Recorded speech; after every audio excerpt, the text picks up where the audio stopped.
गेहूं की फसल में एनपीके 13-045 कब डालना चाहिए, 0050 कब डालना चाहिए और भी बहुत सारे एनपीके होते हैं। तो ये तमाम एनपीके जो हम प्रयोग करते हैं, आखिर इनके डालने का सही समय क्या होता है, खासकर 13-045 या 0050 या 05234 1744 तमाम एनपीके होते हैं।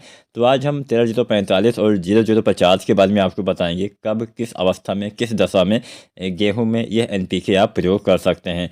नमस्कार किसान साथियों, एसआरजे फार्मिंग चैनल पे आपका स्वागत है। चैनल पे नए हैं, अभी तक सब्सक्राइब नहीं किया है तो सब्सक्राइब करिए।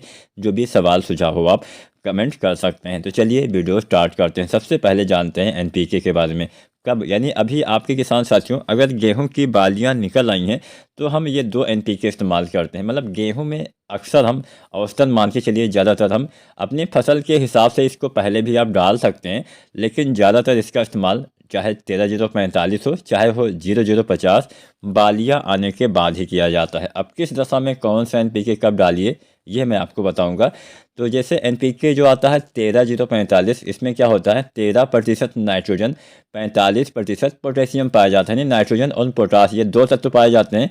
और जो एनपीके होता है 0050, इसमें क्या होता है, ना तो नाइट्रोजन होता है ना ही फास्फोरस होता है। इसमें भी लेकिन 2 तत्व होते हैं। एक होता है आपका पोटेशियम 50% और इसमें सल्फर भी पाया जाता है 17.5% के आसपास।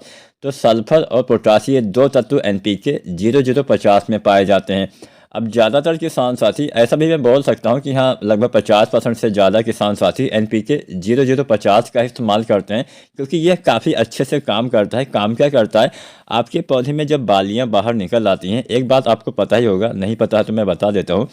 जो हमारे पौधे भोजन बनाते हैं, ये संपूर्ण मात्रा अपने पौधे जो है भोजन बनाने के बाद उपयोग नहीं करते हैं। कुछ मात्रा अपने अंदर, अपने रिक्तिकाओं के अंदर स्टोर करके रखते हैं। तो जो स्टोर वाला भोजन होता है, जो पौधे के अंदर इकट्ठा वाला भोजन होता है, उस भोजन को, इसके साथ साथ जो भी भोजन वगैरह बनता है, उन सभी भोजन को आपके पौधे के बालियों के दाने तक भेजने का काम एनपीके 0050 करेगा। यानी पोटेशियम और सल्फर मिलकर करेंगे, जिससे आपके पौधे में बालियों के अंदर दाने का भराव अच्छे से आता है, दाने की मोटाई अच्छे से आती है, दाने का वजन बढ़ता है, दाने में चमक वगैरह आती है।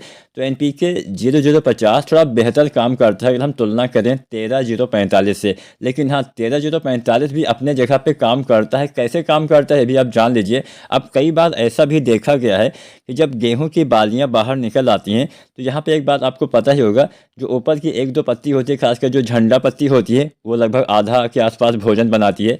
लगभग 42 यानी 40% से ज़्यादा भोजन, 40 से 42 43% जो झंडा पत्ती होती है वही भोजन बनाती है। तो यहाँ पे अगर झंडा पत्ती में पीलापन आ जाता है, यानी जो फ्लैग लीफ होती है उसमें अगर पीलापन आ जाता है, तो पौधे सही से प्रकाश संश्लेषण प्रक्रिया नहीं कर पाते हैं, सही से भोजन का निर्माण आपके पौधे में नहीं हो पाता है। जब पौधे में भोजन का निर्माण सही से नहीं होता है, तो आपके पौधे में दाने का भराव में बाधाएं आती हैं, दाने का भराव भी सही से नहीं हो पाता है। तो ऐसी दशा में जब बालियां निकलने के बाद आपकी फसल में पीलापन दिखे, तो इस अवस्था में आप एनपीके 0050 के इस्तेमाल करने के बजाय आप एनपीके 13-045 का इस्तेमाल बालियां निकलने के बाद करेंगे तो बेहतर काम करेगा, क्योंकि इसमें नाइट्रोजन भी 13% पाया जाता है, जो कुछ नाइट्रोजन की पूर्ति आपके पौधे में हो जाएगा। बस ज़्यादा आवश्यकता भी नहीं होती है, ज़्यादा नाइट्रोजन हमें इस्तेमाल भी नहीं करना चाहिए बालियां आने के बाद। तो बस इसी तरह से आपको अपने फसल के स्थिति के हिसाब से इन एनपीके खादों का चयन करना है। अब मैं बात कर रहा था कि हाँ, इसका इस्तेमाल पहले भी किया जा सकता है।